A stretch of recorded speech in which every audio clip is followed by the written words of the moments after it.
Maka pada hari ini Sabtu, tanggal 3 bulan April tahun 2021, kami Bupati Aceh Tengah dengan resmi melantik satu Saudara Muzafir Shah sebagai Raja Belang Bangka, dua Saudara Mukhtaruddin sebagai Raja Ridwan, ketiga Saudara Ramlan sebagai Raja Kayukul, keempat Saudara Azhari As sebagai Raja Bintang,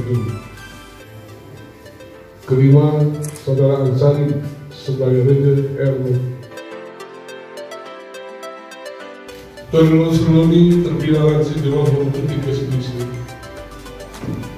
Kami tekan di Raja Belang Bangka, Raja Wihla, Raja Kayukul, Raja Kerdul, Raja Erlo, Kecamatan Pegasing, Kabupaten Aceh.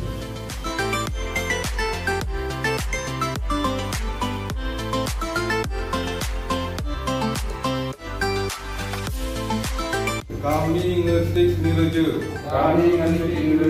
Hulu Rintah Kabupaten Aceh Tengah, Kinrejoi Kecamatan Pegasing, Kabupaten Aceh Tengah.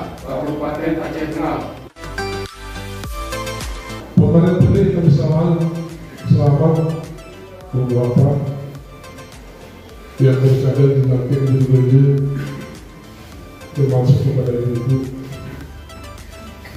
Tidak begitu bodoh, beberapa dari para raja ini mungkin balik kuasa saya dan menghubungi